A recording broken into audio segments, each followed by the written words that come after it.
दो हाथ तो किए थे भैया। आपने ही तो कहा था अगली बार करेंगे।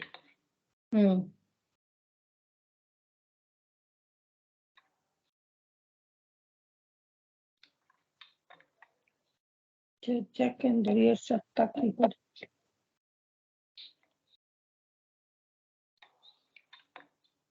ये 42nd श्लोक है। वे कहते हैं कि इंद्रियां उनके विषयों से ऊपर परम होती हैं। इंद्रियों से पर मन ऊंचा होता है और मन से बुद्धि ऊंची होती है, और जो बुद्धि से परे है वह है पुरुष। इसका कुछ हमने एलेबोरेशन भी किया था।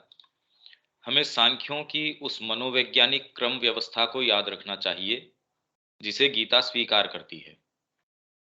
सांख्य कहती है ये चीज।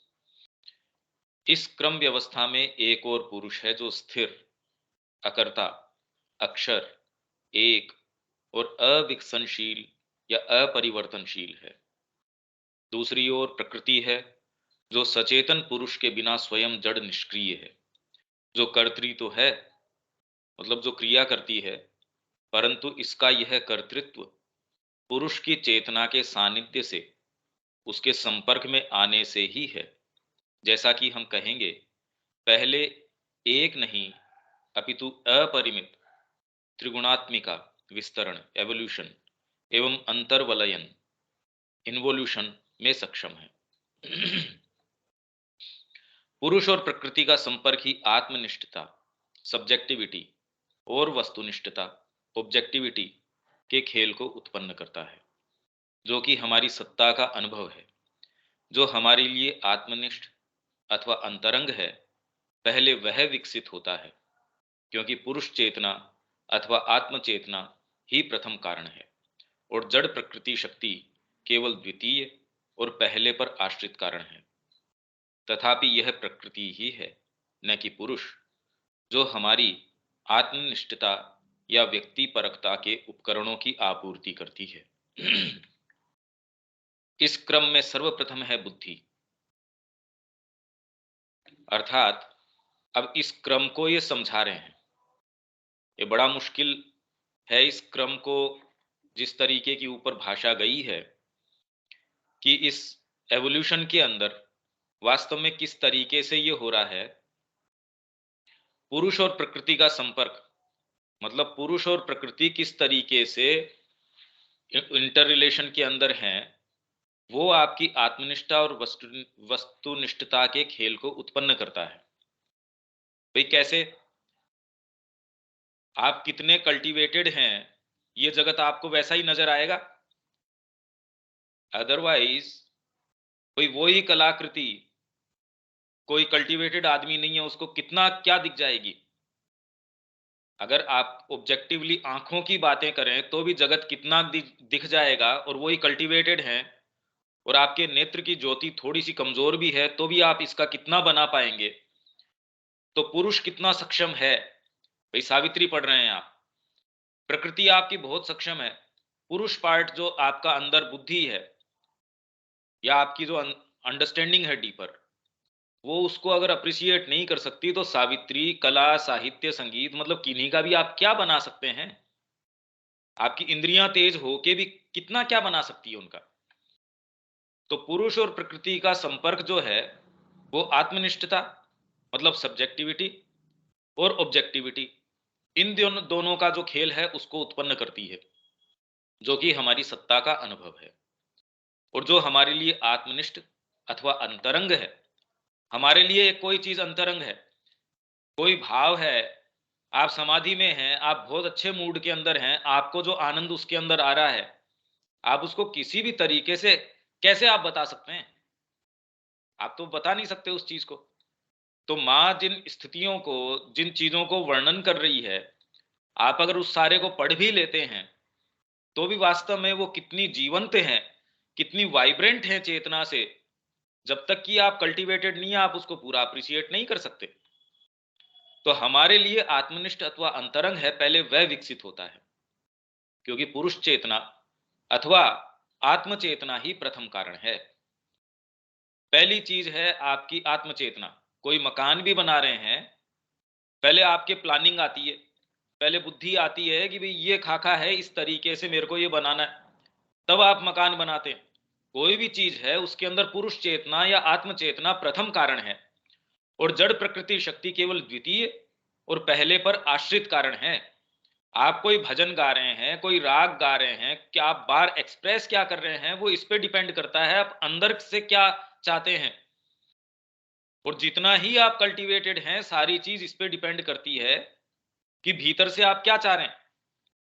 और कल्टीवेशन का क्या मतलब है? तथापि यह प्रकृति ही है, न कि पुरुष, जो हमारी आत्मनिष्ठता या व्यक्ति परकता के उपकरणों की आपूर्ति करती है। जो उपकरण है, आपके जो बाहरी उपकरण हैं, उनकी आपूर्ति पुरुष नहीं प्रकृति कर रही है, कहने का तरीका है। मतलब जो सप्लाई कर रहे हैं उपकरण, वो पुरुष उपकरणों की सप्लाई नहीं कर रहा, उसकी सप्लाई आपकी प्रकृति कर रही है। तो आत्मनिष्ठता और वस्तुनिष्ठता, इस क्रम में सर्वप्रथम है बुद्धि, अर्थात प्रकृति शक्ति से विकसित होती विवेकशील और निर्णयकारी शक्ति। सबसे पहले मतलब ये बुद्धि की एक डेफिनेशन आ गई, किसको कहें आप?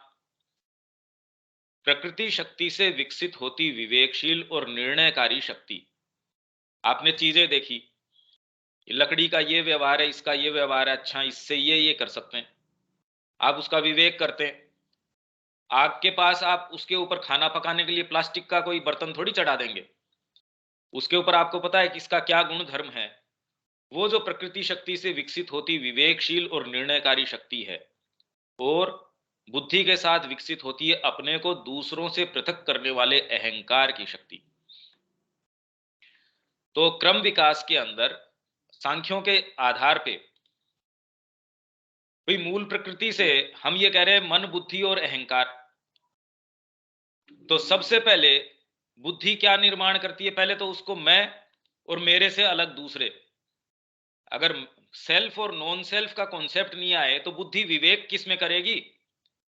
अगर आपसे अलग कोई दूसरी चीज है ही नहीं, तो आप विवेक किसका करेंगे? चीजों को एक से दूसरे से पृथक कैसे करेंगे? तो सबसे पहले क्या आ गया उसके अंदर? पृथक करने वाले अहंकार की शक्ति। हम बहुत ईगोइस्टिक हैं, वो वाला अहंकार नहीं। आप एक इंडिविजुअल सत्ता हैं, ये अहंकार कि मैं हूं, मेरे का भान, और मेरे से अलग जो दूसरे हैं उनका भान। तो अगर आप हैं और आपसे दूसरे दूसरे हैं, ये भान आ जाता है, तब इस विकास के द्वितीय क्रम में इन बुद्धि और अहंकार में से इंद्रिय मन या मनस। तो पहले क्या आया? अहंकार, फिर बुद्धि, फिर मन, जिसको आप मनस, माइंड, वो फिर बाद में इंद्रियों को पैदा करता है।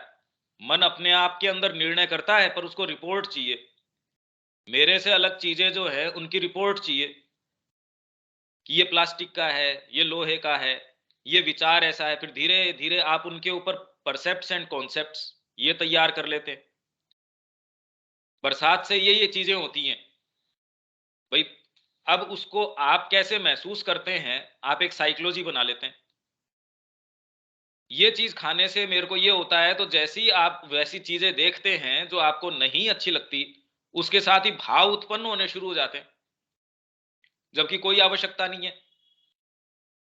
कोई मरा हुआ व्यक्ति है, आपने तुरंत एक आदत आपने कर ली हो, इसके साथ आपके इमोशंस आपने जोड़ दिए, तो अपने आप में वो वैसी चीज होने की आवश्यकता नहीं है, पर आपने परसेप्शन आपने किया और उसके आधार पे कॉन्सेप्ट्स बना लिया आपने। जो चीज आप परसीव करते हो, धीरे धीरे उसके आधार पे कॉन्सेप्ट्स बना लिए, ये अच्छा ये बुरा। ये सारी चीजें किससे बन रही है? आपके जो इंद्रियों के द्वारा आपके पास रिपोर्टिंग आती है। तो मन से ऊपर है बुद्धि, और बुद्धि किसके लिए काम कर रही है? आपका इंडिविजुअल एग्जिस्टेंस। तो जो गीता कर बात कर रही है मन, बुद्धि, अहंकार, नीचे से अगर देखें तो अहंकार मतलब एक पृथकता, पृथक होने का बोध। वो फिर बाद में विवेक शक्ति उसको चाहिए, बुद्धि, फिर उसको रिपोर्ट चाहिए वो मन के आधार पे। मन फिर बाद में इंद्रियों को पैदा करता है कि ये मेरे को रिपोर्ट्स चाहिए। यहां हमें भारतीय नामों का प्रयोग करना चाहिए, क्योंकि उनके पर्यायवाची अंग्रेजी शब्द सचमुच उनके पर्याय नहीं है। क्योंकि ये जो टर्मिनोलॉजी है ये खाली भारतीय संस्कृति ने ये तैयार करी है, तो इसका तो कोई पर्यायवाची, कोई सिनोनिमस, तो कोई उसके अंदर कोई ऐसा है नहीं इक्विवेलेंट टर्म्स। इस विकास के तीसरे क्रम में इंद्रिय मन में से 10 विशिष्ट इंद्रियां प्राप्त होती हैं, 5 ज्ञानेंद्रियां और 5 कर्मेंद्रियां। तदनंतर ज्ञानेंद्रियों की शक्तियां मतलब तन्मात्राएं। भाई इंद्रियों के बाद में उसको क्या चाहिए? तन्मात्रा। आपके कान है, सुनने की शक्ति नहीं है, क्या कर लोगे? आंखें हैं, उसकी तन्मात्रा नहीं है, क्या कर लोगे आप? और अगर वो कल्टीवेटेड नहीं है, भी कान तो आपके हैं पर संगीतज्ञ के भी फिजिकल कान उससे ज्यादा कोई एक दूसरी शक्ति है, वो आपको प्रदान करती है कि उसमें आप कितना प्रवेश कर सकते हैं, नहीं कर सकते। तो इसलिए 5 ज्ञानेंद्रिय, 5 कर्मेंद्रिय और इनकी शक्तियां शब्द, स्पर्श, रूप, रस और गंध उत्पन्न होते हैं, जो हमारे मन के लिए स्थूल विषयों का मूल्य निर्धारित करते हैं कि वास्तव में इनका मूल्य क्या है। गंध तो आ रही है आपके नाक को, पर कौन सी वाली कितनी क्या है, आप कितने कल्टीवेटेड हो वो पता उससे होगा कि आप शब्द है उसको कितना बारीकी से ले पाते हैं। सारी चीज तो शब्द के ऊपर निर्भर कर रही है। ये हम शब्द पढ़ रहे हैं, इनका हमारी चेतना कितना अर्थ निकाल पा रही है। स्पर्श है, स्पर्श खाली भौतिक स्पर्श ही नहीं है, मां का स्पर्श है, आप फीलिंग्स में स्पर्श कर सकते हैं। तो सटल होते जा रहे हैं आपके सेंसेस। स्थूल सेंसेस के आधार पे ही आप चलोगे तो आप कल्टीवेटेड थोड़ी हो। रूप, उस चीजों के पीछे सूक्ष्म रूप आप देख लेते हैं। रस है कि किस चीज में कितना रस है, खाली फिजिकल रस की बात नहीं चल रही।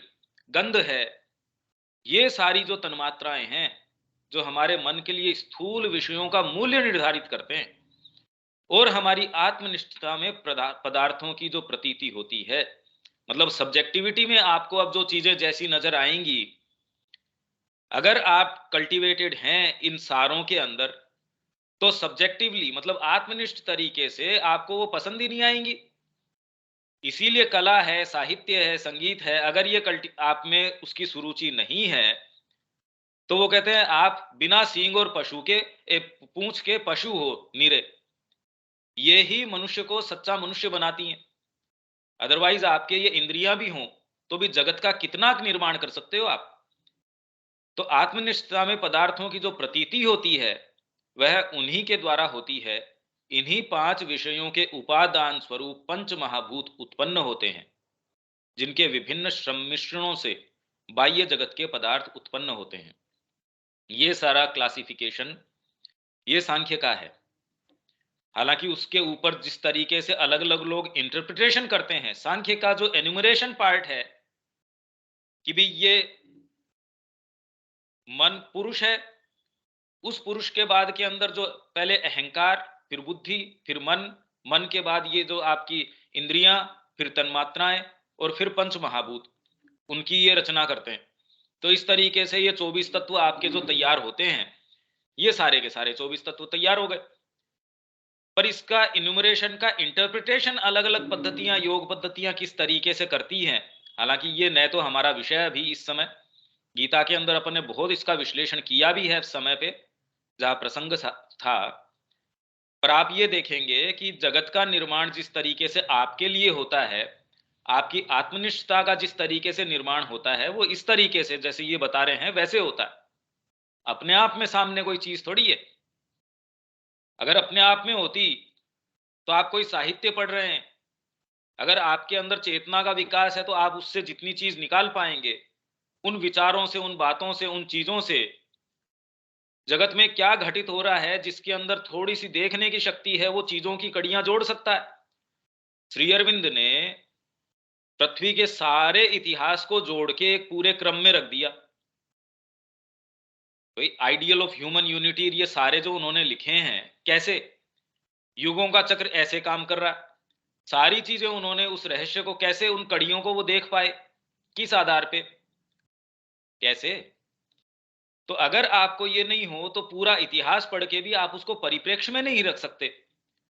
जैसे अंधों ने अगर हाथी को देखा और जीवन भर भी अगर वो सारे अपने वर्णनों को कहते भी रहे, उनको जोड़ते भी रहें, तो हाथी की पिक्चर कभी भी नहीं बन सकती जब तक कि एक बार नेत्र शक्ति आपको ये बता दे कि ये हाथी है। वैसे ही अगर अंधे हमेशा ही वर्णन भी करते रहे, हूबहू जो उन्होंने जो महसूस किया वो वर्णन भी कर दें, तो भी हाथी की पिक्चर नहीं बन सकती। तो वैसे ही जब तक आपके अंदर एक डीपर पर्सपेक्टिव नहीं हो, तब तक आप कितना भी नजदीक चले जाएं, आपको पता ही नहीं चल सकता कि चीजें क्या हैं क्या नहीं है। ये मुश्किल है, पर विचार के स्तर पे यहां तक तो मेरे ख्याल से चीजें समझ आ रही होंगी स्नेहा। शब्या जी। भैया बस ऊपर ऊपर से समझ में आ रहा है। हाँ, मैं कह रहा हूं ना, क्योंकि समझ रहा है भैया। अभी हमारा ये विषय नहीं है। हम्म, ये सांख्य किस तरीके से इन्यूमरेट करता है वो बता रहे हैं। हम्म, और ये हमने जब सांख्य का वर्णन है उसमें पूरे तरीके से किया था, और ये अभी हमारा सब्जेक्ट मैटर है नहीं तुरंत के अंदर। हाँ बेटा, सुनो ना, थोड़ा सा काम करो। प्रकृति के गुणों की ये अवस्थाएं, प्रकृति के ये जो गुण हैं और शक्तियां, अवस्थाएं और शक्तियां पुरुष की विशुद्ध चेतना में प्रतिभासित होकर हमारे अशुद्ध अंतःकरण के उपादान बनती हैं। अशुद्ध इसलिए कि इसका कार्य बाह्य जगत के अनुभवों और अंतःकरण पर होने वाली उनकी प्रतिक्रियाओं पर निर्भर है। बाहर की अवस्थाएं मान के उसको अशुद्ध अंतःकरण के उपादान बन जाती हैं। आप जिस तरीके से डिजायर है, फियर है, तो ये जो गुण और अवस्थाएं हैं प्रकृति के, तामसिक है, राजसिक है, सात्विक है, और जो शक्तियां हैं वो आपको ऐसे लगता है कि पुरुष की विशुद्ध चेतना में प्रतिभासित होकर, मतलब उस पर रिफ्लेक्ट का, आपको ऐसे लगता है रिफ्लेक्ट कर रही हैं।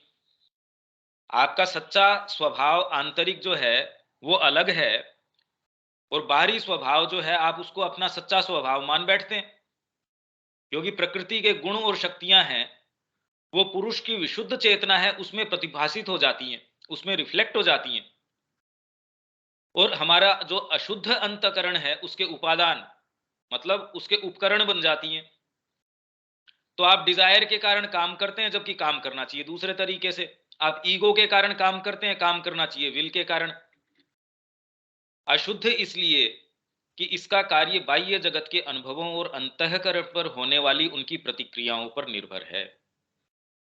अब मृत्यु हो गई, अब आपको क्या पता उसके लिए प्रतिक्रिया क्या देनी चाहिए, पर आपने तो एक मान रखा है साहब ये तो खराब हो गया, ये तो बेनिफिशियल है, ये बेनिफिशियल नहीं है। ये सारी जितनी भी प्रतिक्रियाएं हैं, अटैचमेंट है, प्रतिक्रिया है ये अपने आप में। तो ये अंतःकरण जो है वो उसको अशुद्ध बना देती है सारे को। यही बुद्धि जो मात्र निर्णायक शक्ति है और जो अपनी अनिश्चित निश्चेतन शक्ति में से सब जड़वत निर्णय किया करती है, हमारे लिए मेधा और संकल्प का रूप ले लेती है। मनस जो एक निश्चेतन शक्ति है, प्रकृति के भेदों को बहिरंग क्रिया और प्रतिक्रिया के द्वारा ग्रहण करता और आकर्षण के द्वारा उनमें उनसे संलग्न होता है। यही बात मैंने अभी करी थी। अरे भाई, मनस का काम है कि वो इंद्रियों के द्वारा भी वो रिपोर्टिंग ले सकता है, पर इंद्रियों से अलग भी कितनी आपकी शक्तियां हैं, इंद्रियों की भी आप एक्सटेंड कर सकते हैं। कान आप जो समझते हैं उससे ज्यादा सुन सकते हैं। आंखें आप जो आपकी जितनी विकसित है उससे ज्यादा विकसित हो सकती हैं। तो मनस जो इन चीजों से ग्रहण करता है अपनी रिपोर्ट, उससे ज्यादा भी ले सकता है। आपको इंट्यूशन हो सकता है, आप सपने में कोई चीज देख रहे हो, तो आपको इंद्रियां, आपकी जो भौतिक इंद्रियां वो थोड़ी देख रही हैं।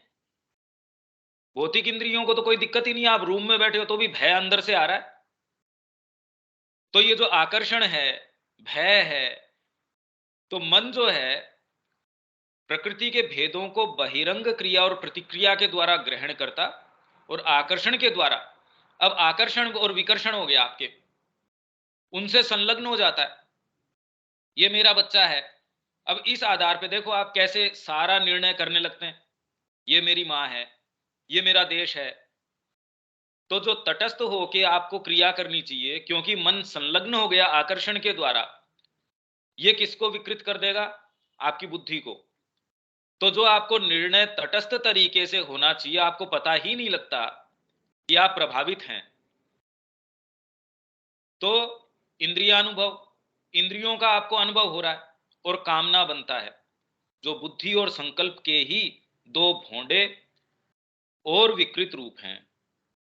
डिजायर, फियर, ये सारे के सारे इंद्रियानुभव, जो आपको अच्छा टेस्ट आना चाहिए, आप खाली एक टेस्ट के कारण देख लीजिए सारा जीवन कैसे चलता है आपका। मेरे को सुखद अनुभव होना चाहिए, कान जो है मेरी बड़ाई सुने, उसके लिए व्यक्ति क्या क्या कर देता है, क्या नहीं कर देता है, सोचो। और कामना, बुद्धि और संकल्प के ही दो भोंडे या विकृत रूप हैं। यही इंद्रिय मन संवेदनात्मक, भावावेगात्मक और स्वैच्छिक या इच्छा प्रधान बनता है। इच्छा प्रधान से यहां अभिप्रेत है निम्न कोटि की इच्छा, आशा, ये श्री अरविंद का चल रहा है ये सारा, उत्कंठा।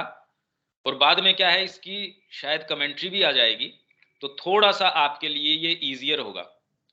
कामना में आवेश, प्राणिक आवेग, और ये सब के सब संकल्प शक्ति के ही विकार हैं। आप में जो विल काम करनी चाहिए, उसकी बजाय आपकी डिजायर काम करती है। और डिजायर किस तरीके से, जहां से हमने ये प्रसंग शुरू किया था, पैशन है, डिजायर है, इंपल्शन है, वही आ गई प्राणिक आवेग है, आवेश है, कामना में उत्कंठा है, आशा है, इच्छा है। ये सारी की सारी संकल्प शक्ति के विकार हैं। विल पावर के द्वारा काम करना चाहिए। शुरू से हम यही कह रहे हैं कि माँ जो है वो विल के द्वारा काम करती है, और निम्नतर रूपों में व्यक्ति इनके आधार पे काम करता है। इंद्रियां इस इंद्रिय मन का उपकरण बनती हैं, जिसमें इंद्रिय गम्य ज्ञान की 5 ज्ञानेंद्रियां और हमारे आवेगों और प्राणिक अभ्यासों की 5 सक्रिय कर्मेंद्रियां, जो अंतरंग जगत और बहिरंग जगत के बीच मध्यस्थ का काम करती हैं। बाकी सब हमारी चेतना के विषय, इंद्रियों के विषय है। तो ये खैर इसको पढ़ते जाते हैं, एक बार बाद में इसकी देखते हैं कि कमेंट्री, हाँ कमेंट्री आएगी। स्थूल जगत के विकास का जैसा क्रम हम देखते हैं, उससे यह क्रम विपरीत प्रतीत होता है। स्थूल जगत का क्रम विकास हमको क्या लगता है, पहले जड़ जगत आया, जड़ जगत के बाद में जीवन आया, भाई पहले मैटर आया, मैटर के बाद जीवन आया, लाइफ के बाद फिर बाद में धीरे धीरे माइंड का प्रादुर्भाव हुआ। यहां यह क्रम उससे विपरीत दिखता है कि सबसे पहले बुद्धि आई, बुद्धि से मन आया, मन से आपकी फिर बाद के अंदर उसने इंद्रियों को पैदा किया, कर्मेंद्रिय और ज्ञानेंद्रिय, उसने अपनी तन्मात्राओं को पैदा किया, उसने अपने जो पंच महाभूत हैं उनको पैदा किया। तो ये क्रम आपको विपरीत प्रतीत होता है। सांख्य जो है, जो सामान्य क्रम विकास जो आप बात करते हैं, आपको लगता है ये तो विपरीत बात हो गई। परंतु यदि हमें स्मरण हो कि स्वयं बुद्धि भी अपने आप में जड़ प्रकृति की एक जड़ क्रिया है, और इस अर्थ में निश्चय ही परमाणु में भी एक अचेतन संकल्प और प्रज्ञा, भेदकारी और निश्चयकारी शक्ति होती है। यदि हम यह देखें, मतलब आप अगर परमाणु उसमें भी देखो, तो क्या कारण है कि एक बीज के अंदर एक छोटा सा बीज है, उसमें पूरा का पूरा पीपल का पेड़ समाया हुआ है। मतलब कोई ना कोई उसके अंदर, आपको तो अचेतन चीज नजर आ रही है, पर पूर्ण सचेतनता है उसके अंदर। एक एक पत्ते की डिजाइन, उसमें कैसा फल आना है, उसका क्या स्वाद बनना है, उसकी क्या आयु होनी है उस पेड़ की। आपका एक बीज बड़ा हो सकता है और उसकी आयु छोटी हो सकती है, और एक छोटा सा बीज कोई चीज का है, कैसे फलेगा, उसका गुण धर्म क्या होगा। तो ये सारी की सारी इम्प्लांटेड है। तो परमाणु के अंदर भी एक अचेतन संकल्प और प्रज्ञा, भेदकारी और निश्चयकारी शक्ति होती है। यदि हम यह देखें कि पौधों में भी, जीवन के इन अचेतन रूपों में भी संवेदन, भावावेग, स्मृति और आवेगों के असंस्कृत अचेतन उपादान मौजूद हैं। संवेदन है उनके अंदर, पौधों के अंदर, माइंड नहीं है। तो इसका मतलब ये जो बुद्धि की शक्ति है वो माइंड के प्रादुर्भाव के कारण नहीं है। ये कहना चाह रहे हैं कि वो पहले से ही निहित है और इन रूपों को पैदा कर रही है। और फिर ये देखें कि प्रकृति की ये शक्तियां ही किस प्रकार आगे चलकर पशु और मनुष्य की विकासोन्मुख चेतना में अंतःकरण के रूप धारण करती है। तो हमें यह पता चलेगा कि आधुनिक विज्ञान ने जड़ प्रकृति के निरीक्षण द्वारा जो कुछ तथ्य प्राप्त किया है उसके साथ सांख्य प्रणाली का मेल मिल जाता है। हाँ, पर इतना विवेचन करना आवश्यक है भाई, अगर जड़ जगत के अंदर, परमाणु के अंदर आप ये कहें कि पानी बना, ऑक्सीजन के इतने आप मिलाएंगे और इतना हाइड्रोजन मिलाएंगे तो पानी बन जाएगा। अपने आप में जो पानी है उसके न दोनों ही घटकों के अंदर वो गुण नहीं है। आप 2 मॉलिक्यूल इसके बनाएंगे तो ये बन जाएगा, 3 बनाएंगे तो ये ओजोन बन जाएगा, ये बनाएंगे तो ये बन जाएगा। तो ये जितनी भी चीजें हैं ये तो खाली उसकी प्रक्रिया को जान रहे हैं कि ये इस तरीके से बिहेव करता है, और साइंस तो उसी को यूटिलाइज करने का प्रयास करती है। क्यों का उत्तर उसके पास नहीं है। आपने इन दोनों को इस मात्रा में मिलाया तो ये बन गया, तो आप अपने उपयोग के लिए इसको कितना यूटिलाइज कर सकते हैं वो एक चीज है। पर ऐसा क्यों होता है भाई, इस क्यों का तो कोई उनके पास उत्तर नहीं है। ऐसा ही करने से ये क्यों होता है, और वो उत्तर है वो नाकाफी है। वो अपने तरीके से उस क्यों का प्रयास भी करते हैं उत्तर देने का, तो भी आप ये नहीं कह सकते, क्योंकि जब आप नैनो टेक्नोलॉजी के अंदर जाते हैं वो सारा क्रम चेंज हो जाता है, उसका बिहेवियर जो है मैटर का चेंज हो जाता है। क्यों? तो उसके अंदर आपके जैसे जैसे सूक्ष्म आप इसके अंदर जाते हैं तो आपको ये पता चलता है कि जो सांख्य की प्रणाली है, अगर आप आधुनिक विज्ञान जिस तरीके से निरीक्षण करता है उसको भी और बारीकी से देखें और सांख्य जिस भाषा में बोलता है उसको देखें तो इनका मेल मिल जाता है, जो कि श्री अरविंद ने लाइफ डिवाइन में किया ही है। पर अब वो समझने की आवश्यकता है। जीव के प्रकृति में लौटकर पुनः अपने पुरुष स्वरूप को प्राप्त करने के विकास क्रम में प्रकृति विकास के मूल क्रम का उल्टा क्रम अपनाना पड़ता है। मतलब जीव के प्रकृति से लौटकर प्रकृति से पुनः अपने पुरुष स्वरूप को प्राप्त करने के विकास क्रम में प्रकृति विकास के मूल क्रम का उल्टा क्रम अपनाना पड़ता है। कि अभी जिस क्रम से हम चल रहे हैं, निर्माण किस क्रम से हुआ वो बता रहे हैं कि बुद्धि से मन, मतलब सबसे पहले आपका अहंकार, फिर बुद्धि, फिर मन, फिर इंद्रियां, और धीरे धीरे मतलब आप और घनीभूत तरीके से इसमें आ रहे हैं। जबकि क्रम विकास जो प्रकृति का विकास है उसमें उल्टा क्रम है, ऐसा प्रतीत होता है। सबसे पहले जड़ जगत आया, जड़ जगत से फिर बाद में जीवन तत्व आया, जीवन से फिर बाद में मन का प्रादुर्भाव हुआ मनुष्य के रूप में, और धीरे धीरे मन के उच्चतर क्षेत्रों की ओर ऊपर जा रहे हैं आप। मन से फिर बाद के अंदर अब श्री अरविंद ने कहा हम अतिमानस की ओर जाएंगे।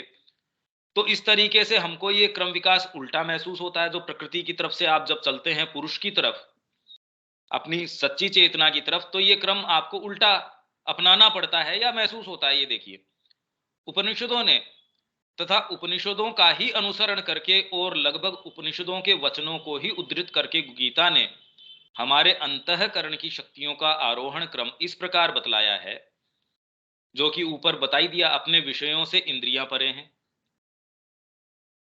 मतलब जिन विषयों से अभी आप जिस चीज को देख रहे हैं तो इंद्रियां तो उससे ऊंची हैं।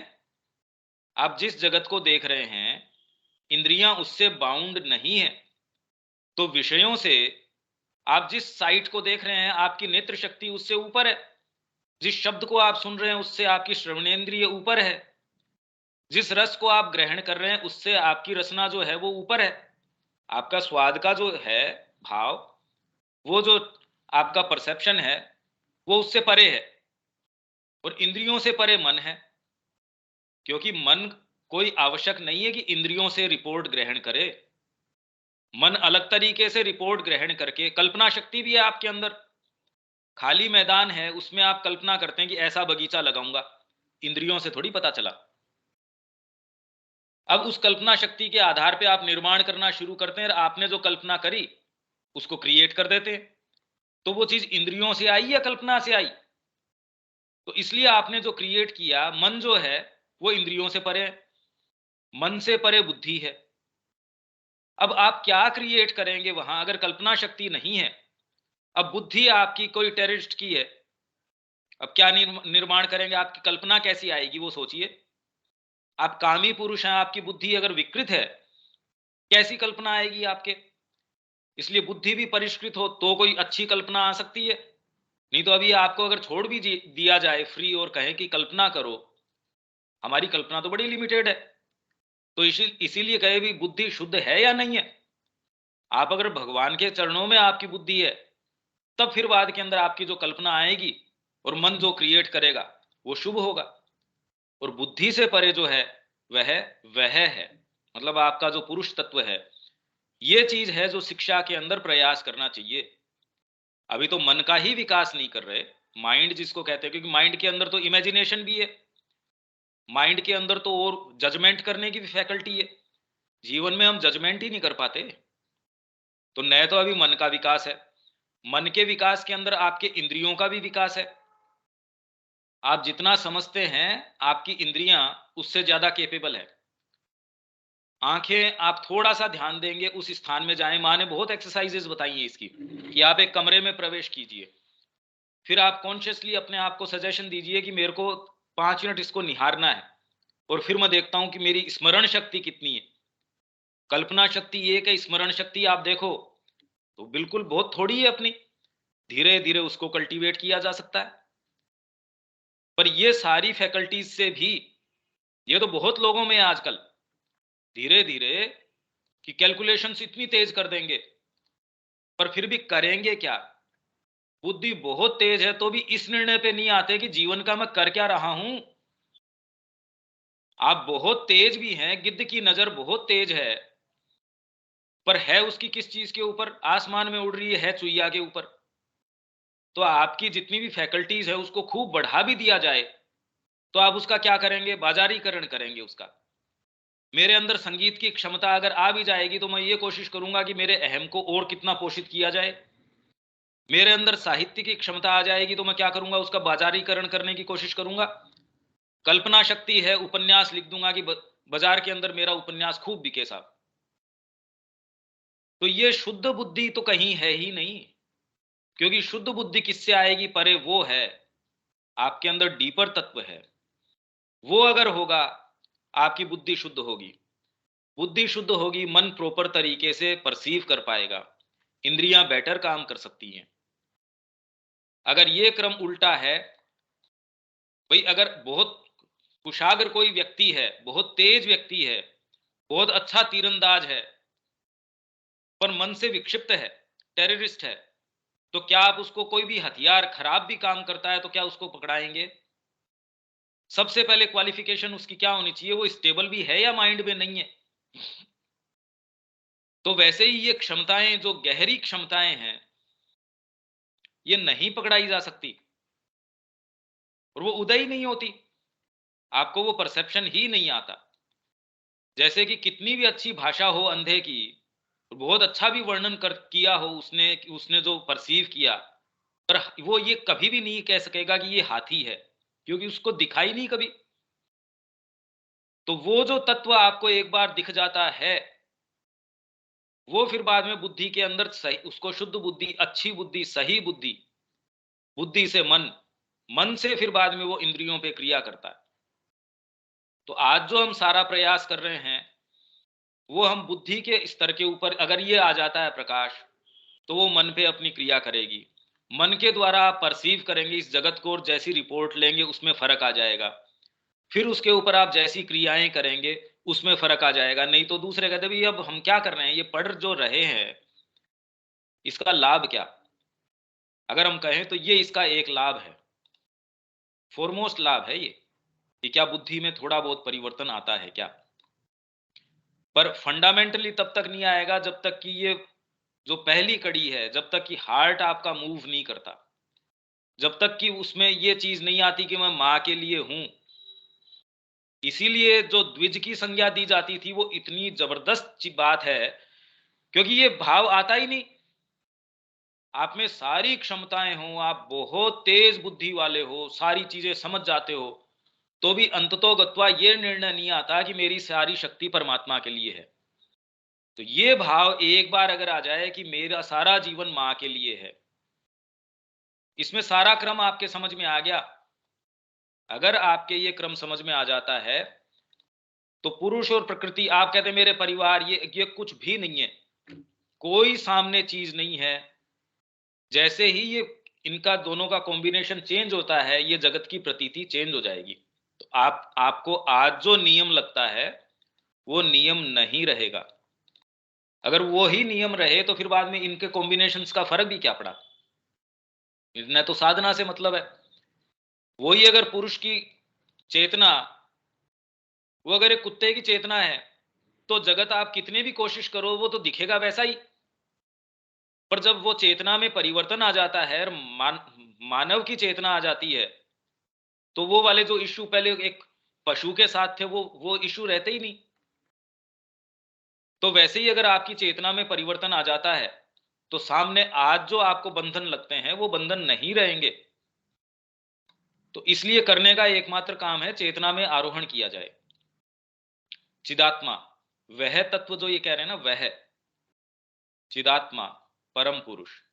इसलिए गीता कहती है इस पुरुष को, हमारे आत्मनिष्ठ जीवन के इस परम कारण को, मतलब आपका जो सब्जेक्टिव लाइफ है, भाई वास्तव में तो आपकी सारी लाइफ आप जो जीते हैं, जितने ही कल्टीवेटेड है उतना ही सब्जेक्टिवली आप ज्यादा जी सकते हैं।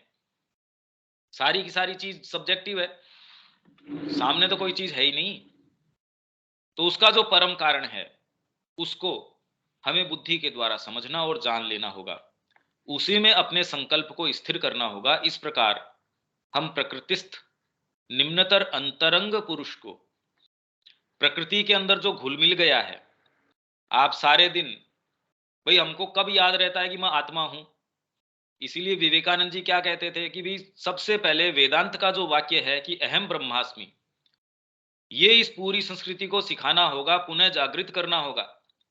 आप अपने आप को क्या मानते हो?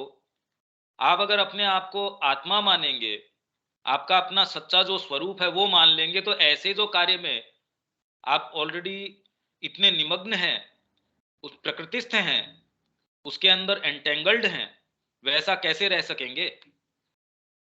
इसीलिए गीता भी इसको कहती है देहात्म बुद्धि। अभी हमारी बुद्धि क्या है? देहात्म। देह को उसने आत्मा मान रखा है कि मेरा सच्चा स्वरूप ये देह है, जबकि उल्टी बात है। जैसे ही ये गांठ है ये खुलती है तो सारी चीज में फर्क आ जाता है। इस प्रकार हम प्रकृतिस्थ निम्नतर अंतरंग पुरुष को उस महत्तर चेतन पुरुष की सहायता से सर्वथा संतुलित और स्थिर करके अपनी शांति और आत्म प्रभुत्व के अशांत और सदा चंचल रहने वाले शत्रु मन की कामना को नष्ट कर सकेंगे। अब इन्होंने हालांकि इसका तरीका तो बता दिया, पर ये समझ पाना और विवेचन कर पाना ये सहज नहीं है। पर ये समस्या भी तो सहज नहीं है। कामना की जो समस्या है वो ग्रंथि हम जिस स्तर पे सोच रहे हैं वहां सुलझ नहीं सकती। भगवान ने काम रूपी शत्रु को मार डालने का उपाय बता दिया है। ये कमेंट्री आ गई, ये थोड़ा सा इजियर रहेगा। अदरवाइज लोग कहते हैं हमने गीता पढ़ ली। अब बताओ इस सेंटेंस से जो हम अभी पढ़ रहे थे, हम क्या गीता की कमेंट्री समझ सकते हैं श्री अरविंद ने कही वो? ये कभी भी क्या क्लियर हो सकती है? तो लोग कहते हैं हमने साहब गीता प्रबंध पढ़ ली, हमको ये पता चल गया। अब उसका जो इंटरप्रिटेशन करते हैं उनको लगता है हाँ हमने समझ लिया। अब उसको चैलेंज क्या किया जाए? यहां तक तो खैर अब मैं ये क्या बोलूं कि क्लियर है या नहीं है। स्नेहा कोई बात है क्या?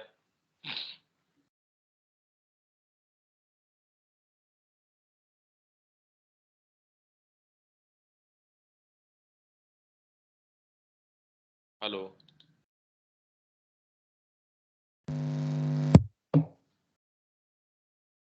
हेलो। हाँ स्नेहा। पता ही नहीं, ईयरफोन लगाती आवाज नहीं आती है। हेलो। इतनी देर आवाज तो आ ही रही होगी। आपकी आ रही थी, मेरी नहीं जा रही शायद आपके पास। कोई नहीं, अभी आ रही है। अभी ये मतलब कुछ है क्या इसमें बात? भैया बस पढ़ लिया, मतलब ट्रांसलेशन अच्छा था, समझ में शब्द आ रहे थे, इसका मतलब ये होता है, उसके पीछे क्या है ये सब नहीं समझ में, बस ये समझ में आया बुद्धि, अहंकार, मन है, फिर उसके बाद तन मात्रा पहले है, पांच। पहले अहंकार, पहले मतलब उसमें पहले बुद्धि लिखा हुआ है भैया। हाँ ठीक है, पर जो सांख्य का क्रम है ना, सांख्य का क्रम सबसे पहले अहंकार। सांख्य इसमें क्रम द्वितीय क्रम में इन बुद्धि और अहंकार में से इंद्रिय मन या मनस की शक्ति उत्पन्न होती है। ठीक है, हम इसकी अगर सांख्य की बात करें तो हम्म। सबसे पहले तो है मूल प्रकृति। मतलब है। किस तरीके से ये सारी चीज आई, मूल प्रकृति है। फिर ये जो है आपका पुरुष तत्व की बात करें तो पुरुष तत्व है। अब फिर बाद में आप एक मैनिफेस्टेशन की या इंडिविजुअल बनाने की बात करेंगे। एक पूरा फ्लक्स है जिसमें मैं का बोध ही नहीं है, तो इंडिविजुअल कहां से आएगा? अगर आपको डिवाइन की मल्टीप्लिसिटी बनानी है, डिवाइन अगर एकम है, यूनिटी से अगर आपको मल्टीप्लिसिटी बनानी है, तो मल्टीपल कैसे बनेंगे? मल्टीपल बनाने के लिए जो एक है उसको आपको मल्टीपल बनाना है, तो मल्टीपल तो तब बनेंगे जब हर जने को मैं अलग हूं इसका भान हो। मैं अलग हूं इसका भान आया, इस भान को बोलते हैं अहंकार। वो अहंकार फिर बाद में मैं हूं, तो अब मैं क्या करूं? भाई हूं अच्छी बात है, मैं होते ही फिर बाद में एक परसेप्शन, एक इंडिविजुअल परसेप्शन बन गया। वो सेल्फ और नॉन सेल्फ, मैं और मेरे से परे। अगर मेरे को ये बोध ही न हो कि अपन चार जने बात कर रहे हैं, अगर ये परसेप्शन नहीं हो, तो अपन मतलब किस आधार पे कंडक्ट करें? तो सेल्फ मतलब मैं और मेरे से इतर दूसरे, ये जो बोध है अहंकार। और फिर बाद में इस विवेक के आधार पे करना क्या चाहिए, तो ये आ गई बुद्धि। बुद्धि को अब रिपोर्ट्स चाहिए, तो उसने ये पैदा कर दिया मन। मन अपनी रिपोर्ट्स कोई आवश्यकता नहीं है कि इंद्रियों के आधार पे पैदा करे, पर उसने अपने जो है ये उपकरण तैयार कर लिए कि साहब मेरे को इन इंद्रियों से जो इंफॉर्मेशन है वो लेनी है, पर इनके अलावा भी वो इंफॉर्मेशन ले सकता है। इनफैक्ट आपकी जो इंफॉर्मेशन बनती है इंद्रियों के आधार पे भी, आप पूरी तरीके से देखते क्या हैं? आप अगर कहें कि आंखों के ऊपर, आप कॉन्शियसली कहते हैं क्या कोई रूम में घुस के कि मैं देख रहा हूं? आप घुसते नहीं, उससे पहले एक मोटा मोटा परसेप्शन है कि हाँ बस ये चीज है। आप कोई शब्द को पढ़ते हैं तो एक एक ए बी सी डी ये थोड़ी देखते हैं, आपने देख लिया ये लिखा हुआ है। आपका मन तुरंत ही, जैसे ये आपने स्क्रैम्बल कर रखे हैं वर्ड्स को, जैसे शब्द को उसकी स्पेलिंग्स गलत करके और जब लिखते हैं तो भी आपका माइंड है, तुरंत ब्रेन है, माइंड तो क्या ब्रेन उसको तुरंत पढ़ना शुरू कर देता है स्क्रैम्बल किए हुए शब्दों को भी। तो इस तरीके से वो आपकी इंद्रियों के द्वारा चीजें बटोरता है। पर वास्तव में आप इस जगत का क्या करते हैं? अगर आप अपनी इंद्रियों के आधार पे ही करते, तो फिर तो इस जगत का वर्णन हर जने का एक जैसा होता। पर कभी एक एक व्यक्ति का ही साइकोलॉजिकल स्थितियों के अंदर अलग अलग अलग अलग वर्णन है। कल्टीवेटेड कौन है? जितना ही आप अंदर से चीजों को देखते हैं, परसीव करते हैं। भाई श्री अरविंद ने किस जगत का वर्णन किया? मां किस जगत का वर्णन कर रही है? और एक कामी पुरुष है, वो किस जगत का वर्णन करता है? तो इंद्रियां तो आपकी जैसी हैं वैसी हैं, उसका बनाते आप क्या हो, कौन बनाता है उसका, उस पर डिपेंड करता है। वो आप धीरे धीरे धीरे धीरे इस जगत को जैसा आप बनाते हैं वो आपके अंदर से बनता है। और अगर आप कल्टीवेटेड नहीं है, तो फिर तो ऐसा व्यक्ति देख लो जगत का क्या बनाता है। कि खा लें पी लें, जो कर लें सो कर लें। वो ही बनाता है इस जगत का। और अगर आप अंदर से सुरुचि आपके है तो आप इसी जगत का देख लीजिए क्या बना सकते हैं। तो अपने आप में सामने कोई चीज नहीं है। ये कॉम्बिनेशन जो है प्रकृति का और पुरुष का, आप इस श्रृंखला में कहां हैं? प्रकृति की साइड में ज्यादा हैं या पुरुष की साइड में ज्यादा हैं? उतना ही आपका जीवन है वो आपका बिल्कुल मैकेनिकल है।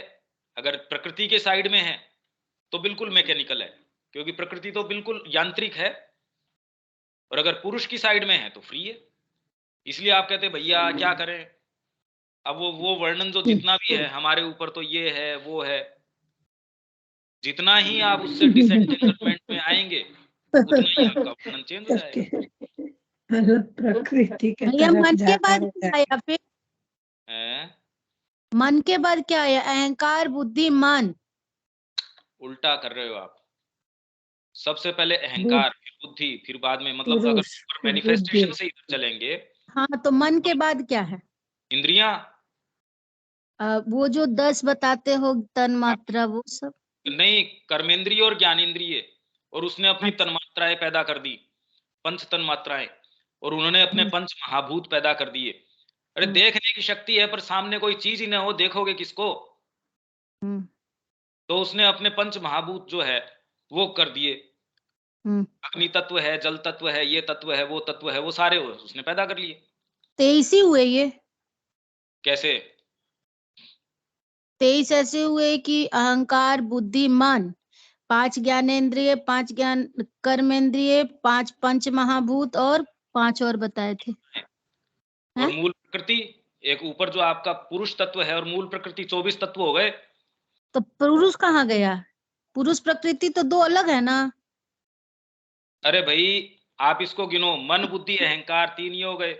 हाँ, पंच ज्ञानेंद्रिया और पंच कर्मेंद्रिया 10 ये हो गए। हाँ। पंच महाभूत और पंच तन्मात्राएं 10 ये हो गए। तो 23 तत्व है ना ये। हाँ। 24वां जो है पुरुष 24वां है जुड़ा। पुरुष। पुरुष। हाँ, तो पुरुष नहीं होगा तो होगा ही 24वां। क्या फिर बाद में? तो ये सारे जो हैं अहंकार से लेके नीचे 5वें तक, तो ये प्रकृति के पार्ट है सब। हाँ आप बोले कि 2 साइड है, एक पुरुष का हाँ साइड है, एक प्रकृति का साइड है। हाँ। तो वो पुरुष 24 अकेला ही है, बाकी ये सब 23 के 23 प्रकृति प्रकृति। के तरफ है। 23 ऐसे नहीं कि इनका पाला बढ़ गया। उसने अकेले ने, अगर वो मल्टीप्लिसिटी बनना चाह रहा है तो सबसे पहले मैं का बोध, और उस पूरे मैं के बोध से सारा पसारा हो गया ये। अच्छा। वो सारा हो गया इससे। तो ये 24 तत्व हैं, इससे सारा आपको महसूस होता है। अब इसके अंदर आप पुरुष को एक मानते हो या बहु मानते हो? क्योंकि अगर एक व्यक्ति का निर्माण हो गया और आपने कहा एक पुरुष है वो मुक्त हो गया, तो फिर ये मैनिफेस्टेशन तो बंद हो जाएगा। पर हम इन चीजों में, ये टेक्निकल टर्म्स है, इनमें जाने से कोई फायदा नहीं है। भाई आप एक पुरुष की बात कर रहे हो कि आपने एक डिवाइन का एक एलिमेंट है आपके अंदर, कह रहे हैं उसका मोक्ष हो गया मान लीजिए, या एक पुरुष का एक सर्टेन भाव है, तो इसलिए ये किस बात की अलग अलग इसका इंटरप्रिटेशन है कि पुरुष है वो अलग अलग भाव अपना सकता है, कि एक का है वो साक्षित्व अपना सकता है, दूसरे का जो है वो दूसरा भाव अपना सकता है। गीता भी तो बात कर रही है ना, साक्षी है, अनुमंता है, भर्ता है, ज्ञाता है, भोक्ता है, ईश्वर है, ये सारे भाव आप अपना सकते हैं। और पुरुष जो ही भाव अपनाता है, प्रकृति उसी तरीके से काम करना शुरू कर देती है। इसीलिए भगवान जिस तरीके से काम करेंगे, उन्होंने पुरुष का जो भाव अपना रखा है ईश्वरत्व का है। ईश्वर भाव अगर हो तो प्रकृति तो ये प्रयास करेगी कि कैसे पुरुष की सेवा में काम करें, वो अपने आप ही काम कर देगी, उसको आवश्यकता ही नहीं है। और हम बंधे हुए हैं प्रकृति से, इसलिए हम बाध्य हैं, हम यांत्रिक तरीके से चल रहे हैं। तो इस स्केल में आप क्या भाव अपनाते हैं? भाई आप खुद ही देखिए कि जैसे ही आप साक्षित्व करना शुरू करते हैं, हम इसको बोलते हैं कॉन्शियस होना। आप अपने विषय में, अपनी क्रियाओं के विषय में जैसे ही कॉन्शियस होना शुरू होते हैं, तो जो चीजें आप पहले कर पाते थे और जिसमें आपको कोई दिक्कत नहीं थी, अब धीरे धीरे धीरे धीरे आप उस पे संयम डालना शुरू कर देते हैं कि भाई ये क्या हो रहा है, ये तो निरपेक्षता चल रही है। आप जो है धीरे धीरे बाद में जब आगे चलते हैं, साधना और कैसे शुरू होती है, जब आप सेल्फ कॉन्शियस होते हैं। आपने कहा मैं डायरी लिखती हूँ, तो ये चीजें भाई साक्षित्व करना शुरू कर दिया आपने, विटनेस करना शुरू कर दिया कि आपकी ये प्रकृति इस तरीके से चल रही है। फिर 3 तरीके की है प्रकृति, आप तामसिक हो या फिर बाद में राजसिक हो या सात्विक हो। तो गीता जो क्रम बता रही है कि तामसिकता से आपको राजसिकता की तरफ आना चाहिए, राजसिकता से आपको सात्विकता की ओर आना चाहिए। हालांकि वो एक जिस क्रम की बात कर रही है तो पूरी गीता को समझने और पूरा उसको जीवन में उतारने प्रैक्टिस करने की बात है। यहाँ तो हम खैर दूसरी बात कर रहे हैं। भैया एक चीज समझाओ। तो आप बोले कि हम किस पक्ष में हैं, प्रकृति के कि पुरुष में? तो जो प्रकृति का पक्ष है वो भी तो पुरुष से ही आ रहा है ना। हाँ, सारे ही आ रहे हैं। तो फिर हम लोग एक साइड कैसे हो गए? फिर तो हम सब पुरुष के साइड ही हुए। वाकई तो वर्क तो वही, ओरिजिनेशन तो वहीं से हो रहा है चीजों का ना, कॉन्शियसली नहीं हो रहा। इसलिए आप में एक सचेतन संकल्प की शक्ति है, आपको चयन की शक्ति दी गई है। तो आप सचेतन चयन किस चीज का करते हैं?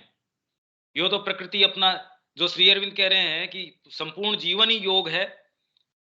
भाई हम मनुष्य नहीं थे तब भी प्रकृति तो योग कर ही रही है, तभी उसने ऐसे ऐसे रूप पैदा किए। मनुष्य कोई अपनी शक्ति से थोड़ी आया है, प्रकृति ने मनुष्य के रूप में भी मानसिक शक्ति लाई है ना प्रकृति। तो प्रकृति तो ऊर्ध्व आरोहण कर ही रही है। तो आप अपने आप को कॉन्शियस साधना में क्यों डालना चाहते हैं? फिर कर देगी, हजारों लाखों वर्षों के अंदर आपको भी कुछ ना कुछ तो कर ही देगी। कॉन्शियस चयन है वो बहुत इंपॉर्टेंट है। आप कई जन्मों का काम इस जीवन में कर सकते हो। भाई इस समय आप अगर ये काम जो हम कर रहे हैं अभी वो मंथन न करते तो आप फिर भी दिन तो ये तारीख तो बीतती ही अपने समय से। और ये मंथन हमने किया है तो आप अपनी चेतना का स्वाद इसके बाद में देख सकते हैं कि कितनी प्रखर होके वो जाती है। तो 2 घंटे में भी आपकी चेतना में इतना फर्क पड़ सकता है। तो सारे दिन अगर हम इस भाव में रहें या रहने का प्रयास करें तो आपके जीवन का जो रुख है वो सारा ही क्या चेंज नहीं हो जाएगा? और जैसे ही आप एक छोटा सा कदम उठाते हैं उसी से आपका सारा जीवन चेंज हो जाता है। आप अगर गलत कदम उठाते हैं, एक गलत भाव है आपको कहीं का कहीं ले जाता है, एक गलत चयन कहीं का कहीं ले जाता है। तो सचेतन संकल्प अगर राइट साइड में किया जाए वो आपको कहां का कहां ले जाएगा। नहीं तो क्या तो साधना है, क्या फिर बाद में कल्टीवेशन है? वो तो सारी चीजें फिर प्रकृति के भरोसे छोड़ दी जाए। पर आप में सचेतन संकल्प शक्ति है वो पुरुष के आधार पर ही तो आ रही है भाई। आप अगर सचेतन हो तो वो सचेतनता किसकी है? प्रकृति की थोड़ी है, पुरुष की है। पुरुष जो है अब आप में क्या रुख अपनाता है? साक्षित्व का करता है क्या? वो प्रकृति थोड़ी साक्षित्व करती है। पुरुष है वो साक्षी भाव अपनाता है। अभी तो पुरुष यंत्रवत उसके साथ घुला मिला है, प्रकृति जो है यंत्रवत चल रही है, पुरुष की क्रिया है ही नहीं। इसलिए सबसे पहले कह रहे हैं कि आपका शुरुआत कहां से होगी? साक्षी से होगी। साक्षी मतलब आपने विटनेस करना शुरू किया, अरे भाई मेरे जीवन में चल क्या रहा है। आप अपने बारे में इंट्रोस्पेक्शन करना शुरू करते हैं। कोई भी साधना पद्धति है, मां भी ये कहती है become conscious of your self. तो कॉन्शियस किस विषय में होगे और क्या करोगे कॉन्शियस होके? तो सारी चीज इससे शुरू हो रही है कि पुरुष को अवेकन करना आपने शुरू कर दिया। ये टर्मिनोलॉजी है भैया, आप इसको किसी भी तरीके से ले सकते हैं। वेद अपने तरीके से बोलता है, सांख्य अपने तरीके से बोलता है, हर जना। वही तो मैं कह रहा हूं, इंटरप्रिटेशन आप कैसे करते हो। पर जहां तक इन्यूमरेशन की बात है, टेक्निकल टर्म्स के अंदर सांख्य जो कहता है लगभग सारे उसको पूर्णतः स्वीकार करते हैं कि हाँ ऐसा ही है। इवन विज्ञान कह रहा है भाई पानी के अंदर वही तत्व हो, न तो हाइड्रोजन के अंदर वो वाली बात है कि आप हाइड्रोजन पी लो और थोड़ी सी बाद के अंदर आप ऑक्सीजन पी लो तो अंदर पानी बन जाएगा आपके, ऐसा तो नहीं है। और उतने ही मॉलिक्यूल उसी मात्रा में मिलेंगे तो पानी का गुणधर्म आएगा जो कि बिल्कुल उन अपने घटक तत्वों से बिल्कुल अलग है। जिन चीजों से वो बना है आप कह दो मैं अलग अलग इनको कंज्यूम कर लेता हूं, मर जाओगे। तो ये एक बड़ी विचित्र क्रिया है। साइंस खाली उन जो प्रक्रियाएं हैं उसके ज्ञान को यूटिलाइज करने का प्रयास कर रहा है कि अच्छा ये ऐसे होता है, मिट्टी का ये गुणधर्म है, इस इतने टेम्परेचर पे ये करेंगे तो ऐसा हो जाएगा, पर इतने टेम्परेचर पे वही चीज करेंगे तो वो विष बन जाएगी, और एक चीज जो है इस तरीके से उसका शोधन करेंगे तो वो जीवनदायी नहीं बन जाएगी। आयुर्वेद कर ही रहा है ये चीज। वही जो आपके लिए भोजन बन सकता है, वही भोजन आपको अगर गलत तरीके से कंज्यूम करोगे विष भी बन जाएगा। तो ये प्रक्रियाओं का पता कैसे चला आपको? हमने साक्षित्व किया कि प्रकृति के अंदर ये चीजें हैं, तो उसको हम अपने तरीके से यूटिलाइज कर रहे हैं। तो वैसे ही सबसे पहले साक्षित्व है, साक्षी है, फिर अनुमंता है कि ना ये चीज तो नहीं होगी। जैसे ही आप कॉन्शियस हो जाएंगे वैसे ही आप ये कहेंगे ये एक्टिविटी नहीं करूंगा। आपने अपने आप को ये देखा कि ये चीज खाने से मेरे पेट में दर्द होता है, तो आप तुरंत क्या कहेंगे? उसके बाद में आप अनुमति देंगे तो वो काम होगा। नहीं अनुमति देंगे तो सबसे पहले तो आपको क्या है, अनकंफर्टेबल महसूस होगा कि नहीं भाई ये बात गलत है। धीरे धीरे आपको महसूस होगा कि आपकी यांत्रिक प्रकृति है उसमें कुछ इनकन्वीनियंस महसूस होगी, नहीं ये कर्म तो मैं दोबारा नहीं कर सकता। तो जितने ही आप कल्टीवेटेड हैं आप कहेंगे नहीं ये ग्रोस तरीके से मैं भोजन नहीं करूंगा, मैं ये काम नहीं करूंगा। तो कोड ऑफ कंडक्ट है, इसीलिए ब्राह्मण के ऊपर जो कोड ऑफ कंडक्ट ऑटोमेटिकली लागू होता है वो दूसरे पे लागू नहीं होता। और कल्टीवेटेड किसको कहेंगे? दंड के डर के कारण आप अगर कोई चीज नहीं करते तो आप कल्टीवेटेड थोड़ी हैं। उतना कल्टीवेशन आपका है कि आप आत्मा की शक्ति के कारण की ना ये तो नहीं कर सकता मैं, सपने में भी मैं अपने धर्म से नहीं टिक सकता। इसलिए बताओ ये संस्कृति के अंदर जो भी इनके निर्माण हुए, एक एक मजदूर के अंदर भी ये था, जिस तरीके का निर्माण किया। आज अगर सिर पे भी खड़े रहो, कितने भी उनके सीसीटीवी कैमरा लगा दो तो काम नहीं हो रहा। तो क्या लोग एक के एक सिर पे खड़े थे? एक एक कोना मंदिरों का या किसी का भी है। ऋषि मुनि थोड़ी है वो केव्स को काट रहे थे, उनको कार्विंग कर रहे थे तो सारे सामान्य व्यक्ति ही। कौन सा भाव था कि ना ये तो नहीं कर सकता मैं। सामान्य जन भी है वो कह रहा है कि धर्म से जो है सपने में भी उसका धर्म से मन नहीं दिखता, और आज है वो सपने क्या आप कितनी भी प्रैक्टिस करवा लो तो धर्म पे नहीं आता। तो इसलिए शिक्षा कौन सी तरफ से होनी चाहिए देख लो। कितना कंफर्टेबली आप किसी ऐसे व्यक्ति को, चाहे बेवकूफ भी हो पर निष्ठावान है, आपको पता है ये एक पैसे की हेरा फेरी नहीं करेगा, तो आप कंफर्टेबली उसको कह दो कि भैया ये ले, ये तिजोरी की चाबी ले। और दूसरा है बड़ा शातिर है, कुछ भी है, पर आपको पता है आपका खुद का बेटा भी है, आपको पता है भैया ये मैच्योर नहीं है, चाबी कभी नहीं दोगे आप उसको, आप कभी उसके हाथ में चाबी नहीं देने वाले। आगे चल सकते हैं क्या, या और कोई इसमें बात है? नहीं भैया आगे बढ़ते हैं। आगे बढ़ सकते हैं भैया। भगवान ने काम रूपी शत्रु को मार डालने का उपाय बता दिया है, परंतु केवल विचारों से संयमित नहीं करना है, क्योंकि स्वयं विचारों को भी नियंत्रित और संयमित करना होता है। उन्हें रोकने के लिए पीछे संकल्प की आवश्यकता है। इसे संसिद्ध करने के लिए किसी अधूरे तरीके से नहीं बल्कि पूरी तरह से ही इसे करना होगा। इसके लिए जो संकल्प है वह यदि अक्षर पुरुष में प्रतिष्ठित हो तभी व्यक्ति इस कार्य को कर सकता है, अन्यथा नहीं। अर्जुन को भगवान ने यही उपाय बताया है। पहले अर्जुन को बताया कि किस तरह से मन को सभी इंद्रियों के विषयों से हटाकर, क्योंकि वो कह रहे हैं मन जो है वो इंद्रियों से परे है, उनसे ऊपर है। तो आपको क्या करना चाहिए? इंद्रियों के ऊपर आश्रित रहने से की बजाय, उनसे बाउंड रहने की बजाय उनसे हटाकर अक्षर पुरुष में स्थित किया जाए। अक्षर क्षर क्षरणशील जो म्यूटेबल है, उसकी बजाय अक्षर जो इम्यूटेबल है उस पुरुष के अंदर उस स्थापित कीजिए। गीता इस विषय को अभी और भी आगे विकसित करेगी। ये इसलिए बात है क्योंकि कोई दूसरा कह देगा यार कहना क्या चाह रहे हो, पर यहां तो अपन क्योंकि गीता के दायरे में बात कर रहे हैं ना भाई, गीता की कमेंट्री हम उसको दरकिनार करके, उसको इग्नोर करके, उस फ्रेमवर्क से बाहर यूं ही बात करनी शुरू कर दें, वो तो यहां नहीं कर सकते। तो इसलिए गीता इस विषय को अभी और भी आगे विकसित करेगी। इस प्रकार अर्जुन को भगवान ने यह एक मार्ग बताया है। वास्तव में अर्जुन को धीरे धीरे यह समझाने का प्रयास है कि इन सब चीजों का कितना विकट स्वरूप है। मतलब ऐसे हम कह दें कि बस ये कर लो, जैसा कि जनरली कहते हैं लोग, उनको बहुत एक सिंपलटन चीज चाहिए कि ये हाँ ऐसे आपकी डिजायर चली जाएगी। अरे कहां से चली जाएगी? आपका वेरी कॉन्स्टिट्यूशन जो है, आप जब तक जिस तरीके के बने हो वो सारी चीज नहीं समझते, उनके कारण को नहीं समझते, और समझने से क्या हो जाएगा, आप अगर बौद्धिक तरीके से ये समझ भी जाते हैं अच्छा ये चीजें हैं, मैं अगर किसी अपना शत्रु के स्वरूप को या उसके स्वभाव को समझ भी जाता हूं तो क्या वो शत्रु नहीं रहता? हाँ, मैं बेटर तरीके से उसका प्रतिरोध कर सकूंगा, बस इतना ही है। तो उसका शत्रु स्वभाव थोड़ी चला जाएगा इससे।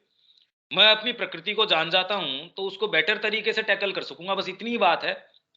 बाकी ये थोड़ी वो प्रकृति होने से सीज कर लेगी। और किस प्रकार इन कामनाओं, इच्छाओं आदि को, जो कि हमारी शत्रु हैं, रोकने के लिए व्यक्ति को गहराई में निहित जो सत्य है वहां जाना होगा। इनफैक्ट ये तो देखिए, क्योंकि हम गीता के फ्रेमवर्क में हैं, पर अल्टीमेटली इस स्तर पे न तो आप इससे लड़ाई कर सकते हैं, न ये फ्रूटफुल है, और न आप करना ही चाहेंगे। ये भाव तो हमारे किसी के होता ही नहीं कि हम करें। पॉजिटिव तरीका है अनन्य रूप से माँ के ऊपर कंसंट्रेट करें। अब उसके अंदर अगर ये होना है या कितना होना है, कब होना है, होना चाहिए भी या नहीं चाहिए,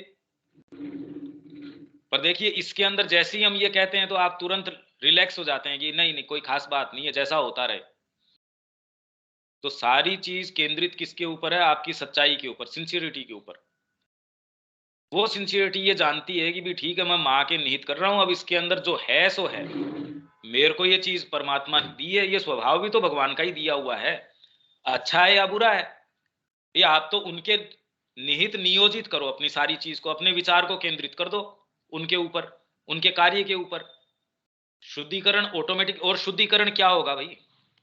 आपका मन अगर उसके अंदर लग रहा है, अपने आप शुद्धिकरण होना शुरू हो जाएगा। और शुद्धिकरण अलग से होगा भी क्या?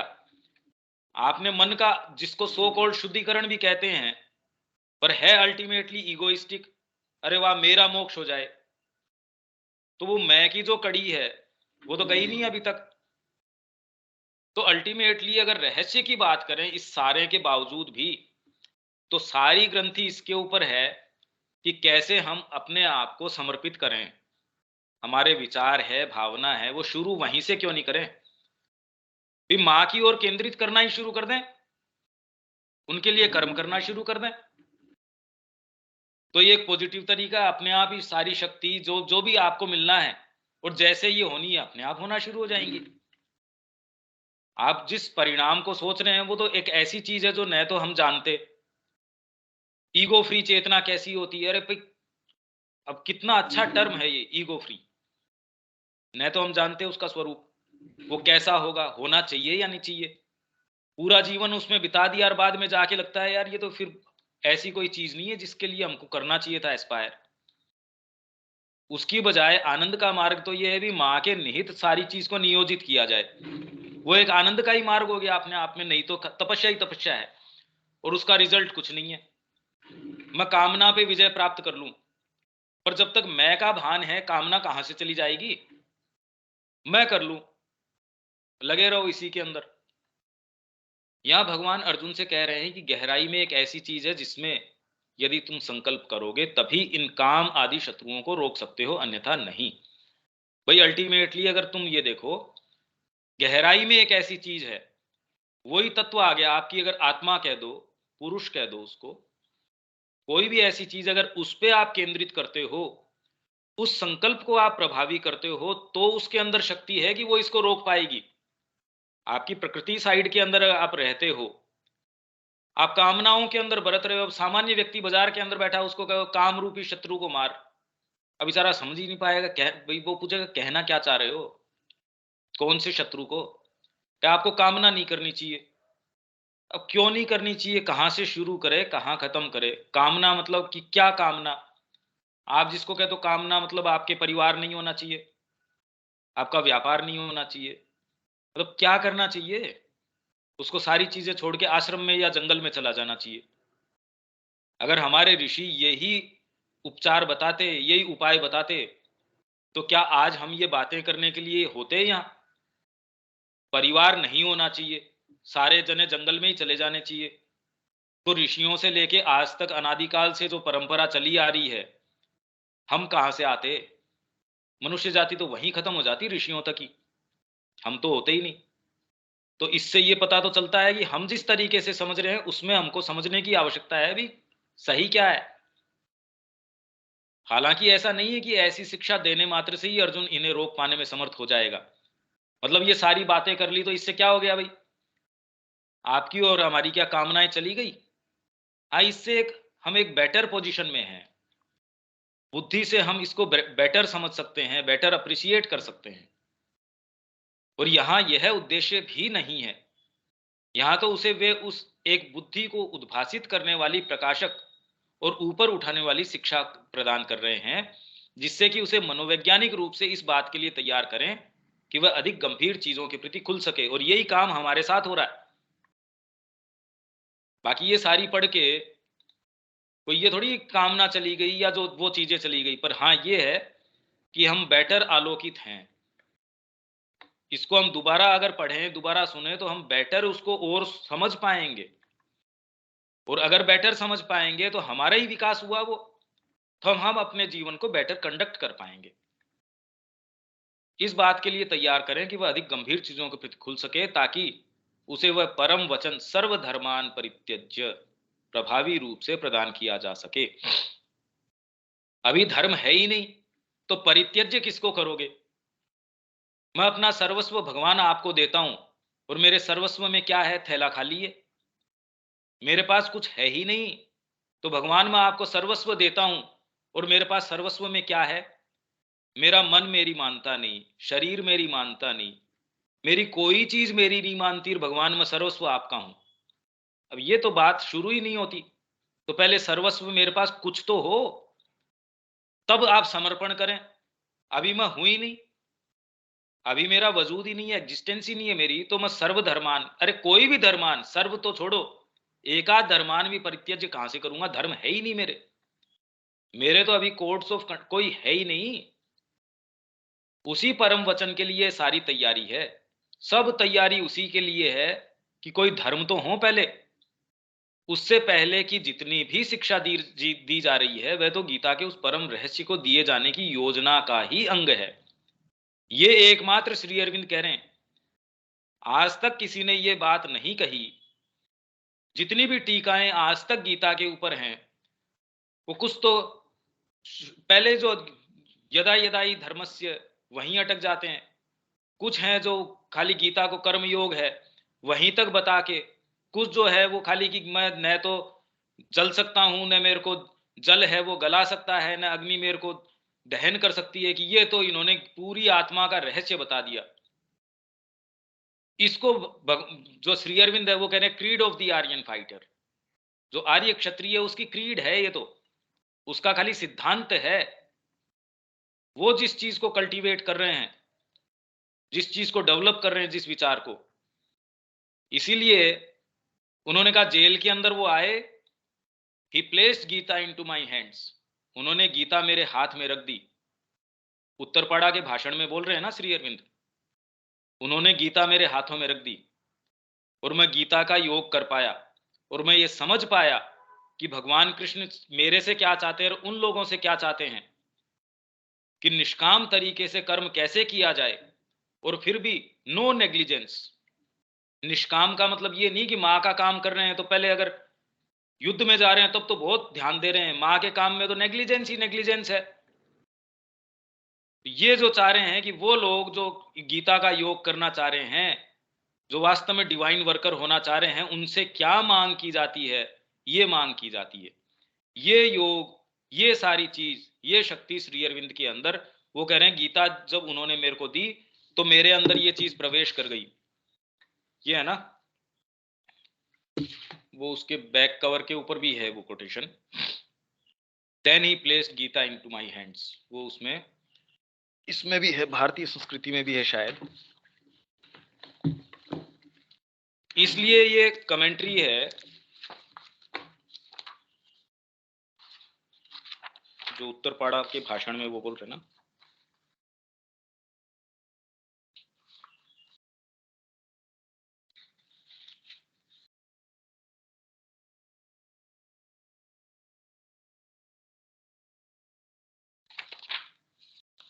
ये रहा, तब भगवान ने मेरे हाथों में गीता रख दी, मेरे अंदर उनकी शक्ति प्रवेश कर गई और मैं गीता की साधना करने में समर्थ हुआ। मुझे केवल बौद्धिक रूप से ही नहीं अपितु अनुभूति द्वारा यह जानना था कि श्री कृष्ण की अर्जुन से क्या मांग थी और वे उन लोगों से क्या मांग करते हैं जो उनका कार्य करने की अभीप्सा रखते हैं।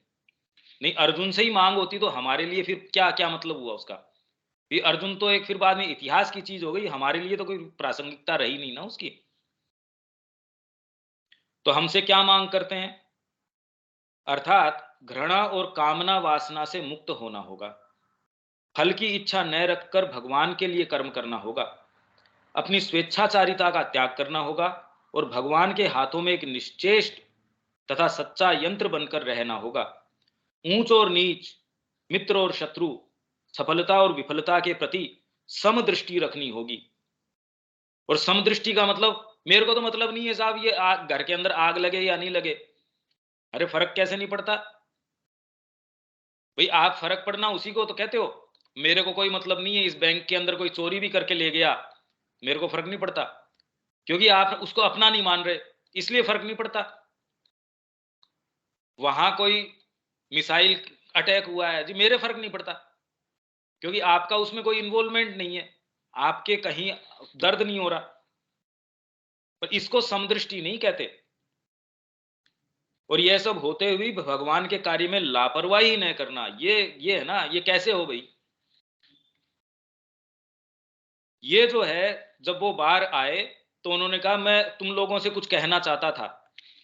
आपने तो सबने पढ़ा ही होगा उत्तरपाड़ा का स्पीच, पर मेरे को एक संदेश दिया गया है, मेरे मुंह के अंदर शब्द डाल दिए गए हैं, and I have been given a message, वो मैं आप लोगों को दे रहा हूं। मैं कहना तो एक चीज चाह रहा था, पर अब मैं आपको एक दूसरी चीज कह रहा हूं।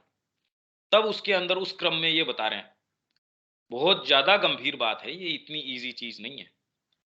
अब इसमें कोई बात अदरवाइज तो फिर बाद में ये दोबारा फिर एक श्लोक तक अपन इसको छोड़ सकते हैं, और अगर संभव होगा तो अगली बार हम इसको पूरा कर भी सकते हैं। यहां तक कोई बात नहीं भैया, यहाँ तक तो क्लियर हो गया भैया। भैया तो बहुत बड़ा है, कैसे खत्म होगा अगली बार? नहीं होगा तो अपने को कौन सी ऐसी बात है, फिर अगली बार हो जाएगा। भाई इसमें दो चीजें हैं, देखिए, एक चीज ऐसी है जो आप कहें हाँ ये सुग्राह्य है, ये अच्छे से पकड़ में आ रही है, पर उससे आपके जो लिमिटेशंस हैं, अब जैसे एक चीज है जिसमें आपकी बुद्धि को बहुत मशक्कत करनी पड़ रही है कि भी कहना क्या चाह रहे हैं, तो वो भी एक चीज होनी चाहिए जिससे कि मेरा आज का फ्रेमवर्क है उसमें थोड़ा तो उसको ढीला पड़ने का चांस मिले। आप इसको दोबारा सुन के फिर से इस टेक्स्ट को उससे देख के फिर से अगर जितना ही इसमें प्रयास करेंगे तो कम से कम आपकी बुद्धि तो तैयार होगी ही।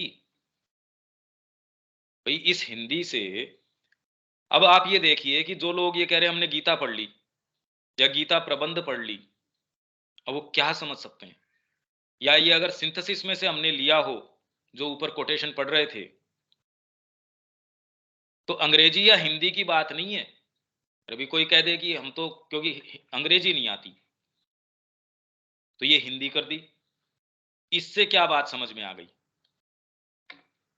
तो जो लोग ये कह रहे हैं आजकल तो हम इसको तन्मयता से ये देख रहे हैं या ये पढ़ रहे हैं, मतलब ये नहीं समझ में आ सकता भाई, ये कैसे आए ये समझ में? तो नहीं ऐसे भैया, ही व्यवहार में अंतर आ रहा है। नहीं, वो ठीक है, पहले को दूसरी बात कह रहा पहले हूँ का ये जो, हाँ, मैं, तो बात व्यवहार दूसरी में कह रहा अंतर हूँ। होता है। मैं तो टेक्स्ट की बात कह रहा हूँ। हाँ, अब तो खैर समझ में अंतर आता है कि वो क्या कैसे? कर रहे हैं। अब पहले तो आवेश में आदमी ज्यादा करता था काम, अब समझ में आ जा रहा है कि अरे कहाँ पर हम ये हो रहा है। ठीक है, इसको ये जिसको पहले स्वाभाविक समझते थे, अब उसमें कारण नजर आता है कि इस कारण से ये भावना भी उठ रहा है, ये भी हो रहा है, ना तो हो रहा है। चलो अच्छी बात है। धीरे धीरे अगर संभव हुआ तो श्री अरविंद के शब्दों को भी अपने को कुछ उनका स्वाद लेना चाहिए। जैसे मातृवाणी हम कर रहे हैं और मन का विकास करने के लिए, बुद्धि का विकास करने के लिए, आंतरिक चेतना का विकास करने के लिए इससे ज्यादा पावरफुल और इससे ज्यादा अच्छी चीज कोई धरती पे है नहीं। इससे अच्छी कोई चीज है नहीं। तो यहां हम इसको रोक देते हैं स्नेहा। हाँ भैया। हाँ भैया। ठीक है, ओके। हाँ, जय श्री माँ भैया। जय श्री